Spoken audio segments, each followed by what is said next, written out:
ሰላም ጤና ይስጥልኝ ውድ የቻናሌ ቤተሰቦች እንዴት አላችሁ? በያላችሁበት ሰላምታ ይድረሳችሁ። እንኳን ወደ ግሽ አካዳሚ ዩቲዩብ ቻናል በሰላም መጣችሁ።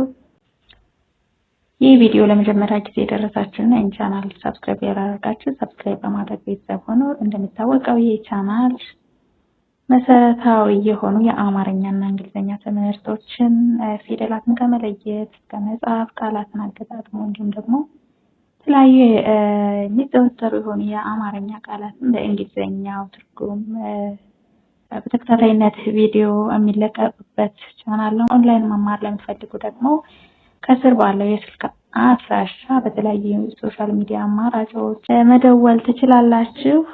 እሺ ቀጥታ ዕለቱ ወዳመጣሁላችሁ ትምህርት እንሄዳለን። አብራችን ቆዩ። የቀጠለ ነገር ነው ይዤላችሁ የመጣሁት ምንድነው? እንግሊዝኛ ሌተርስን ወይም ደግሞ እንግሊዝኛ አልፋቤቶችን የእንግሊዝኛ ሆሄያትን ተጠቅመን አማርኛ ቃላትን እንዴት መጻፍ እንደምንችል ባሉበት በአማርኛ ሆኖ ከነትርጉማቸው ነገር ግን የእንግሊዝኛ ሌተርስ በመጠቀም እንዴት መጻፍ እንችላለን ወይም ደግሞ እንዴት ነው የሚነበቡት የሚሉትን የምናይ ማለት ነው። ለዛሬ በዋናነት ያመጣሁላችሁ ቃላት የሚዘወተሩና ጊዜ ጋር የሚገናኙ ነገሮችን ጊዜ ስንጠያየቅ የምናወራባቸው ነገሮችን እነሱን ነው አጠር ያሉትን ይዤ የመጣሁት በዛሬ ክፍሌም። አብራችን ቆዩ ትወዱታላችሁ ብዬ አስባለሁ። እሺ መጀመሪያ ላይ በአማርኛ እንደዚህ ወደ ጎን በአማርኛ አጠር ያሉ ቃላትን ያመጣኋቸው ማለት ነው። የአማርኛ ቃላት ለየብቻ እንደዚህ በሰንጠረዥ አስቀምጫለሁ። ከታች እንግሊዝኛ ላይ የትኛው ፊደል ይወክላቸዋል የሚለውን በእያንዳንዳቸው አድርጌ መጨረሻ ላይ እያገጣጠምን እናነባለን ማለት ነው። እሺ እዚህ ጋር አሁን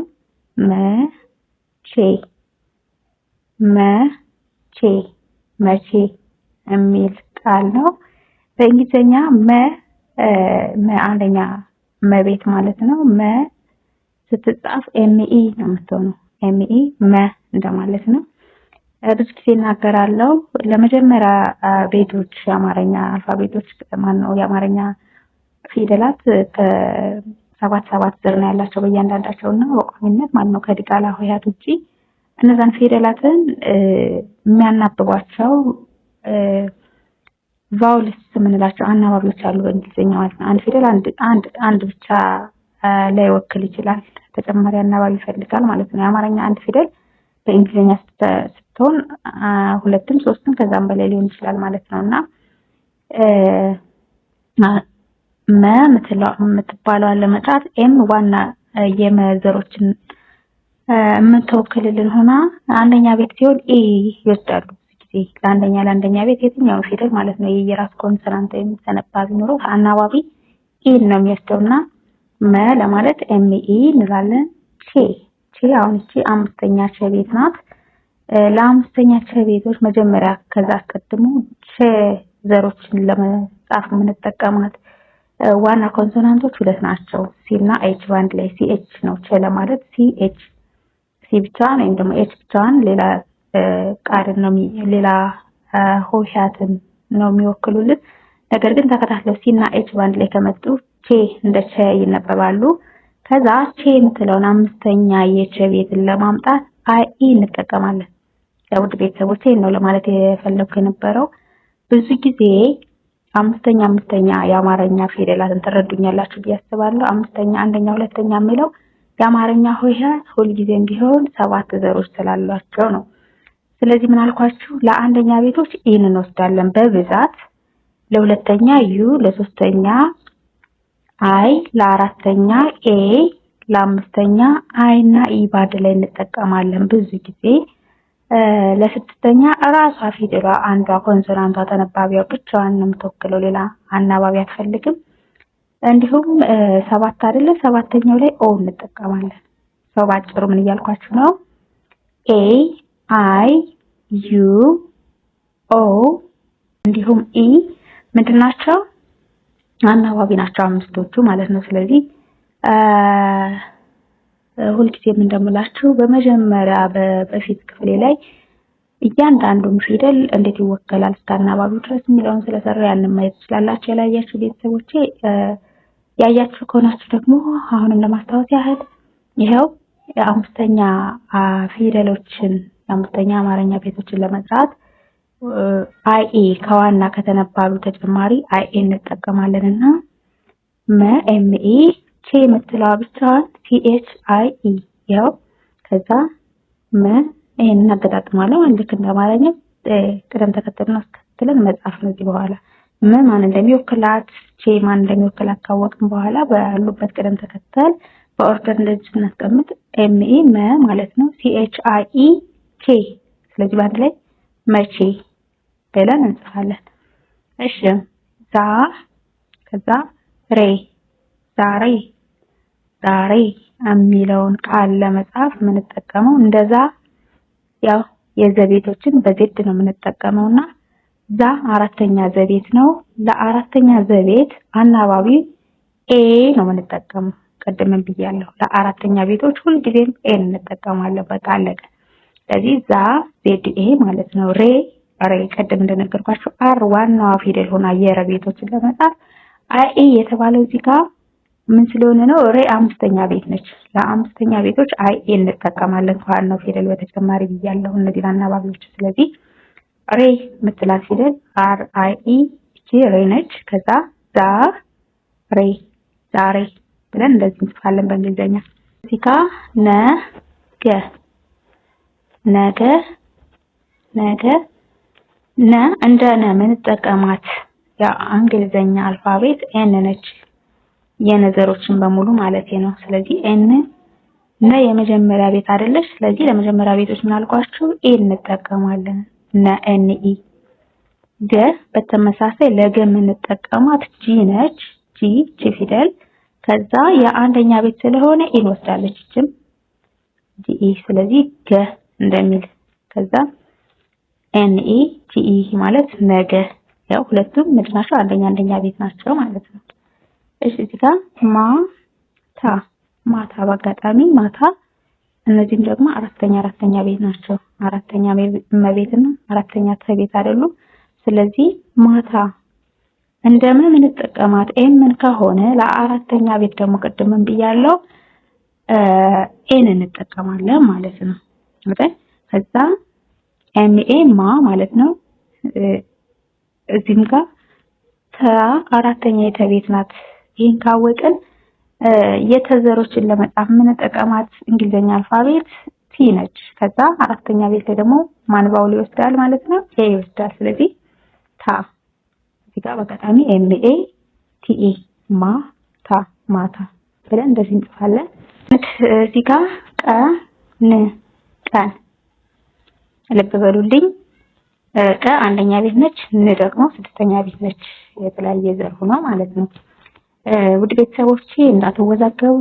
አንዳንዴ እንደ ቀ ማለት ነው ኮመን የሆነ ህግ ስለሌለው እንደ ቀ ኪውን የምንጠቀምበት ጊዜ አለ። እንደተመቻችሁ መጻፍ ይቻላል። ባይዘዌ እኔ አሁን እንደ ቀ ብዙ ጊዜ የምጠቀመው ኬን ነውና ከአንደኛ ቤት ስለሆነች ኬኢ ስላለው ማለት ነው። ኬኢ ከዛ ስድስተኛ ሳድስ ስለሆነች ምንም አናባቢ አያስፈልግም። ኤን ብቻ ማለት የነዘሮችን ለመጻፍ ኤን ነው የምንጠቀመው። ለስድስተኛ ቤት ደግሞ ምንም አናባቢ አያስፈልግም ብያለሁ ለየትኛው ፊደል። ስለዚህ ኤን ብቻ እንወስዳለን። እሺ ካልተረዳችሁ እንደ ቀ ግን ኪውን ከወሰድን ኪውኢ ማለት ነው የምንችለው። ስለዚህ በዚህ መጻፍ ትችላላችሁ። ኪውኢ አድርጋችሁ መጻፍ ትችላላችሁ። ቀን ለጊዜው ግን እኔ በእንደዚህ ስለለመድኩኝ እንደዚህም በዛም ሊጻፍልኝ ቀን ብዬ ነው የማነበው ማለት ነው። ኬኢ ኤን ቀን። እዚህ ጋር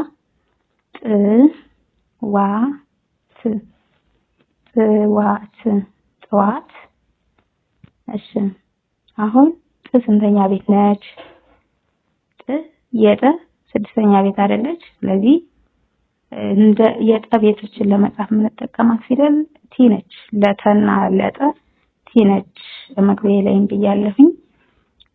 ቲ እንደ ጠም እንደ ተም እንጠቀማታለን። በዚህ አግባብ አሁን ስድስተኛ ቤት ስለሆነች ቲ ብቻዋን ምንም አናባቢ ሳይኖራት ዋ ደግሞ ለወዘሮች ደብሊው ነው የምንጠቀመው። ለአራተኛ ቤት ደግሞ ኤን እንጨምራለን። በአንድ ላይ ደብሊው ኤ ዋ። ከዛ እዩት እዚህም ጋር ስድስተኛ ቤት ነው፣ እዚህም ጋር ስድስተኛ ቤት ነው። በአጋጣሚ ሆኖ ስና ጥ የተለያዩ የአማርኛ ፊደል ቤቶች ቢሆኑም በእንግሊዘኛ ግን ለሁለቱም ተመሳሳይ ቲ ነው የምንጠቀመው። ስለዚህ ስድስተኛ ቤት ስለሆኑ ደግሞ ምንም አይነት አናባቢ አልተጨመረላቸውም፣ ቲ ብቻ ማለት ነው። ከዛ ጥ ዋ ት ጧት እንደዚህ ብሎ ማንበብ ነው። እንግዲህ ያወዛግባል እንዳልኳችሁ ለጠና ለተ ተመሳሳይ ቲ ነው የምንወስደው። ስለዚህ የራሳችንን መለየት እንችለው ባጭሩ ለማንተ የሚጠቅማችሁ ጧት ብላችሁ በአማርኛ መጻፍ ከደበራችሁ እና በእንግሊዘኛ መጻፍ ከፈለጋችሁ ብዙ ጊዜ ሰው እንደዚህ ስለለመደ ማለት ነው። ስለዚህ ቲ ደብሊው ኤ ቲ ያው እያንዳንዱ ፊደል ስንተኛ ቤት ነው፣ ለዛ ፊደል ደግሞ ማን ነው የምንጠቀመው ዋና ኮንሶናንት ወይም ተነባቢ ድምጽ ብለው ማወቅ ነው። እዚህ ጋር ምሽት ምሽት እዚህ ጋር ምን ተመለከታችሁ? ሁሉም ምንድናቸው? ስድስተኛ ቤት። ያ ማለት ኮንሶናንት ብቻ ዊዛውት ቫውልስ ወይም ደግሞ ካለ አናባቢ እንጽፋለን ማለት ነው። ስለዚህ ዋና ቁም ነገሩ መቤት ነች። ለመቤቶች ደግሞ ኤም ፊደል ናት የምትወሰደው። ስለዚህ ምንም አይነት አናባቢ አትፈልግም ስድስተኛ ቤት ስለሆነች ኤም። ሽ በድጋሚ ስድስተኛ ሸቤት ነች። ለሸ ቤተሰቦች ደግሞ ኤስ እና ኤች ሁለት ኮንሶናንት በአንድ ላይ ነው የምንጠቀመው። ልክ ቅድም መቼ እንዳልኳችሁ ለቼ ሲኤችን እንደምንወስደው ለሸም ደግሞ ኤስኤች ነው የምንወስድና ኤስኤች አንድ አይነት አይደለም። ኤስኤች ሲኤች። እሺ እዚህ ጋር ምንም አይነት አናባቢ አያስፈልግም፣ ምክንያቱም ስድስተኛ ቤት ስለሆነ። ቅድም እንዳልኳችሁ ቲን ነው የምትወስደው፣ አናባቢ አያስፈልጋትም ስድስተኛ ቤት ስለሆነች። ስለዚህ እነዚህን ኮንሶናንቶችን ብቻ አንድ ላይ በቅደም ተከተል ማስቀመጥ ነው። ምሽት ብለን መጻፍ ስንፈልግ ኤም ኤስ ኤች ት ባጭሩ ኤም ማነች? ምን ነች? ኤስ ኤች ሽ ነች፣ ቲ ት ነች ማለት ነው። በኋላ ኦኬ። በቀጣሚ ዲካ ከሰባተኛ ቤቶች ውጪ ወይም ዲቃላ ሆሄያት የምንላቸው በብዛት እነዚህ ዲቃላ ሆሄያት የሚባሉት ትንሽ ወሰብሰብ ያለ ድምጽ ያላቸው ናቸው እና በእንግሊዘኛው እንዴት ይወከላል የሚለውን በዚህ አብረን ልናይ ነው ማለት ነው። ስለዚህ ለበእምትሆን የእንግሊዘኛ አልፋቤት ቢ ነች። ከዛ በማለት ስንተኛ ቤት ናት? አንደኛ። ስለዚህ ለአንደኛ ቤቶች ደግሞ አናባቢ ማንን ነው የምንጠቀመው? ኤን ነው የምንጠቀመው ለአንደኛ ቤት ማለት ነው። ስለዚህ ዋና ፊደል ቢ አለች፣ አናባቢ ኢ በ። ከዛ እዚህ ጋር ነው ቁም ነገሩ። ኋ አሁን ከነዚህ ከሰባት ከሬጉላር ወይም ደግሞ የተለመዱ ቃል ሆሄያት ውጭ ናትና ብዙ ድምጽ አላት። ኋ ለማለት ኤች ዩ ሁ ነበር የሚሆነው አይደለም? እዚህ ጋር ሁ አይነት ድምጽ ደግሞ አለ እዚህ ጋር እና እንደ የምንጠቀመው ደግሞ ኤን አናባቢ ነው። ስለዚህ ለዲቃላ ሆሄያት ለሁልጊዜም ማለት ነው። ዲቃላ ሆሄያት አሁን ይሄ ኤች የሃ ቤት ነች አይደለም? እና ዲቃላ ለማድረግ ዩና ኤን እንጠቀማለን። ለዲቃላ ሆሄያት ለሌሎችም ሆሄያት ማለት ነው። ዋና ተነባቢ ድምጽ አለ። ከሱ ቀጥለን የምንጠቀመው ቫውል እነዚህ ሁለቱን ነው፣ ዩንና ኤን። አሁን ዩ ብቻዋን ለሁለተኛ ቤቶች ነች። ሁ የሚል ድምጽ ነው የምትሰጠን ኤ ባትኖር ማለት ነው። ኤስ ከተላት ምን ትሆናለች? ኋ ከዛ ላ። ያው አሁን ይሄ ጽድት ያለ ድምጽ ያለው ላ ምንም ውስብስብ ያልሆነ ነው አይደለ? ለአራተኛ ቤት ደግሞ ዋና ኮንሶናንት ድምጹን ካወቅን በኋላ ኤን መጨመር ነው ብያለሁ። በተደጋጋሚ ነው የምናገረው እንዳትረሱ ውድ ቤተሰቦች። ስለዚህ ለቤቶች ኤል ነችና ኤል ጋር ኤ በመጨመር ላ የሚል ድምጽ ይወጣል ማለት ነው። ስለዚህ በአንድ ላይ በኋላ ለሚለው በኋላ እንደዚህ ይጻፋል ማለት ነው። አያችሁት? ቱሃ የምትባለው ድምጽ ሶስት ፊደላትን ስለወሰደች ማለት ሁለት አናባቢ ግዴታ ዩና ኤ ተከታትለው መምጣት ስላለባቸው ረጅም ተመሳሳይ በኋላ ድምጹም ረዘም ስለሚል ማለት ነው። በኋላ እዚህ ጋር ሌላ አሁን ወደ ዝም ብሎ እንዲሁ ቃሉን ማየት ብቻ ሳይሆን ይሄ ቋሚ ይሆንላችሁ። እኔ ምሳሌ ያህል እነዚህን ልስራ እንጂ በጣም ብዙ ቃላትን እናንተ ለመጻፍ እንደየአስፈላጊነቱ ስትፈልጉ የምትጽፉት የተለያየ ነው እና የሰዎች ሀሳብ ለዛ መነሻነት ይሆናችኋል ብዬ በማሰብ ነው። ስለዚህ አሁን እዚህ ጋር ምን ልላችሁ ፈልጌ ነው፣ ሌና ላ ሁለቱም የለቤቶች ናቸው። ያ ማለት ለቤትን የሚወክልልን ፊደል ኤል ነው። እሱን እንይዛለን እንደመነሻ። ከዛ ሌ የሚሆን ለአምስተኛ ቤቶች ቅድም ላይ ምን ብያለሁ? አይ ኢ ነው የምንጠቀመው። ግን እነዚህ አምስተኛ ቤት ድምጾች ልጅ ቃላት መካከል እና በቃል መጀመሪያ አካባቢ እና ሲመጡ ብዙ ጊዜ አልኩት ሁሌም ማለት አይደለም፣ ግን እነዚህ አምስተኛ ቤቶች ከቃል መጨረሻ ከመጡ አይ ኢ ብለን እንወስዳለን። በብዛት ማለት ነው። በብዛት ነው እንጂ የስምነት ነው እንጂ ያን ያህል ግልጽ የሆነ ህግም የለውም ፕሮናንሴሽኑ። ከዛ ሌ አምስተኛ ቤት ነው። ለአምስተኛ ቤት አይ ኢን ተጠቀሙ ብያለሁ። ኤል ያው ለቤቶች ስለሆነች ማነው ኤል አይ ኢ ሌ አልኩኝ። ለአራተኛ ቤቶች ደግሞ ሁልጊዜም ቢሆን ኤን ነው የምንጠቀመው። ሌላ ኮተታ አያስፈልገውም። ግን እዚህ ጋር ስጽፍልኝ ቀለል ለማድረግ ማለት ነው። ሌላ ኤል ኤ ልብ ብላችሁ ካያችሁት እዚህ ጋር እንደዛ የጻፍኩት ብዙ ጊዜ እንዳልኳችሁ ከቃል መጨረሻ ላይ ከመጡ አይ ኤን አዚቲዝ እንወስዳለን ለአምስተኛ ቤቶች ማለት ነው። ግን በቃል መጀመሪያ ወይ መካከል ላይ ሲሆኑ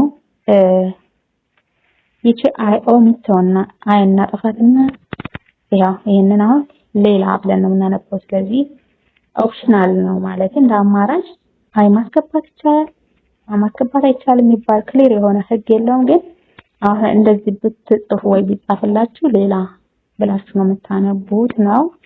አይን መጠቀም አለመጠቀም ይቻላል። ግን እንዳልኳችሁ ብዙ ጊዜ ተመራጭ ሆኖ የተለመደው የቱ ጋር ነው? በቃል መጨረሻውን ሌ መጨረሻ ብትሆን ኤል አይ ኢ ብለን እናቆም ነበር ማለት ነው። ያው ግን ማጥፋት ይቻላል ታውቃችሁ ነው። እሺ አዲስ አሁን ለአ ብዙ ጊዜ ሰርቻለሁ። ለአ ኮንሶናንት ሳይሆን አናባቢው ነው እንደተነባቢው ነው የሚሄደው። ለአ ኤን ነው የምንጠቀመው። ዲ ያው ዋና ቁም ነገሩ ለዲ ለደቤቶች የምንጠቀማት ዲ እንግሊዘኛ ዲ ነውና ሶስተኛ ድምጽ ናት ብቻ አይደለ። ለሶስተኛ ድምጽ ደግሞ አይ እናደርጋለን። ስለዚህ ዲ አይ ዲ እንደማለት ነው። ኤስ ሲምፕሊ ለሶስተኛ ቤቶች ዋና ተነባቢ ድምጿን ካወቅናት ምንም አይነት አናባቢ ያስፈልግም ብያለሁ። ስለዚህ ኤስ ስንጽፈው አዲስ ይሆናል። እዚህ ጋር ምን ታዘባችሁ? ስድስተኛ ድምጾች ማለት ነው። ምን ለምን ኤም ለን ኤን በቂ ናቸው። ምን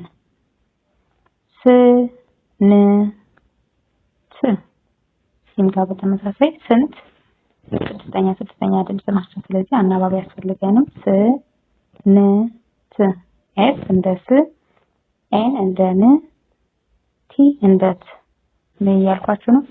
ለስድስተኛ ቤቶች ኮንሶናንት ድምጹን ብቻ ማወቅ በቂ ነው። አስፈላጊ ቫውሎች የሉም፣ አናባቢዎች የሉበትም። ስለዚህ ስንት ኤስ ኤን ቲ ስንት። እሺ and here እዚህ ጋር ደግሞ ነበር ነን ያዙልኝ በእኔ ያዙልኝ ስድስተኛ ቤት ስለሆነች አርም ብቻ ማወቅ በቂ ነው። ለነና ለበ ደግሞ ለነ ኤን ነው የምንጠቀመው፣ ለቤቶች ቢ ነው የምንጠቀመው። አንደኛ ቤት ስለሆኑ ሁለቱም ላይ ኢ እንዳናባቢ ለአንደኛ ቤት ኤን ነው የምንጠቀም ብያለሁ፣ አናባቢ ማለት ነው። ስለዚህ ኤን ኢ ነ ቢ ኢ በ and አር ር ኤን ኢ ቢ ኢ አር ነበር። አንደኛ ቤት ስድስተኛ ቤት ምንም አናባቢ የሌላት ነበር። ነ እስኪ አስቡኝ ሰከንዶች። ለአ የምንጠቀማት ማንን ነው? ያለ አናባቢ ያለ ምናምን ማለት እርግጥ እሷ አናባቢ ናት ራሷ ኤ፣ ግን በዚህ አግባብ ደግሞ እንደ አ ነው የምትነበው እንደተነባቢ ሆና ኤ አለን። ሁ ለማለት ለሀ ቤቶች ኤች ነው። ለሁለተኛ ቤቶች ደግሞ አናባቢ ዩ ስለሆነ ኤች ዩ ሁ እንላለን። ን ለስድስተኛ ቤት ምንም አይነት ጣጣ የለውም። ኮንሶናንት አንድ ድምፅ ማወቅ ብቻ በቂ ስለሆነ ኤንን መጻፍ ነው ለን ማለት ነው። እዛ አሁን ለማለት ኤ ኤች ዩ ኤን አሁን እንላለን። ውድ ቤተሰቦቼ ለዛሬ ያመጣሁላችሁ ክፍል ይሄን ይመስላል። እስካሁን ስትከታተሉኝ ስለነበራችሁ ከልብ እያመሰገንኩ ያላችሁን ሀሳብ አስተያየት በላይክ እንዲሁም ደግሞ በኮሜንት ግለጹልኝ። ቤተሰብ ሳትሆኑ እያያችሁ የነበራችሁ ካላችሁ ደግሞ ፕሊዝ ሰብስክራይብ በማድረግ ቤተሰብ ሁኑ። ያው ለእናንተም የሚጠቅሙ እንደዚህ አንዳንድ ትምህርቶች ይደርሳችኋል ማለት ነው። ከዛ ውጪ ለቀጣዩ ክፍል እስከምንገናኝ ድረስ ሰላም ሁኑልኝ። ጉድባይ